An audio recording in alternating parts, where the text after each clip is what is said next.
just went over the wiring on the C10. That one was a whole lot simpler. Just the taillights and the two headlights up there.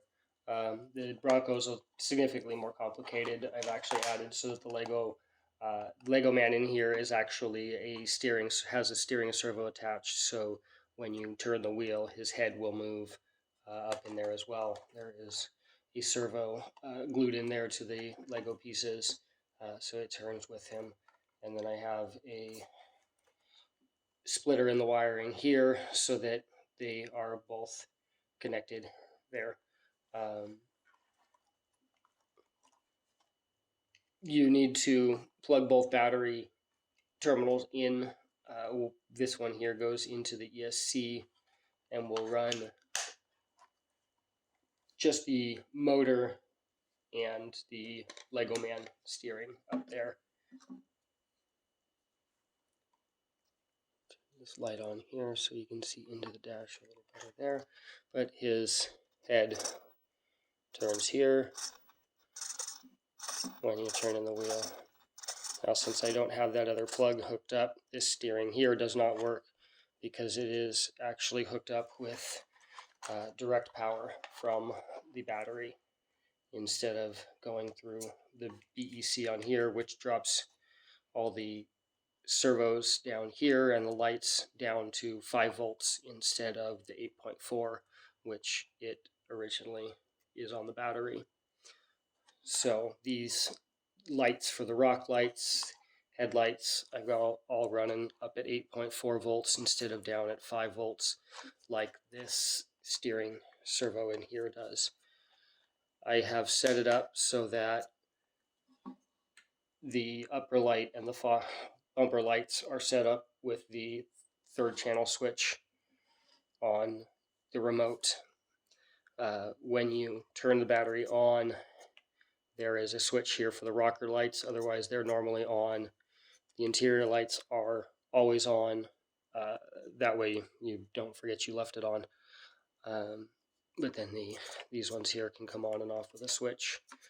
If you're wanting to use less battery, the headlights also have a switch up here, and you then are just running your bumper lights here and not the top lights up here. So those can be run together or off on the top. The third channel switch here is off, on, and strobe. Now the headlights I actually have set up with turn signals so that they will sit and flash at you while you're turning. This 4th button here for 4th channel will make it so that those turn signals turn into emergency flashers or a rapid flash, which you can set up opposite of headlights, or if you're really tricky, you can get them to go at exactly the same time. What I find is the easiest is to just turn off the switch for the remote and then turn the remote back on again, and they'll all flash together instead of having to try to time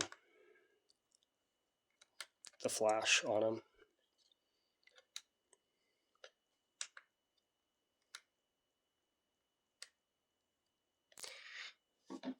The bottom lights, I have 2 up on the front bumper, 2 down on the battery tray, and 1 on the back bumper, so you get a nice under lighting in there.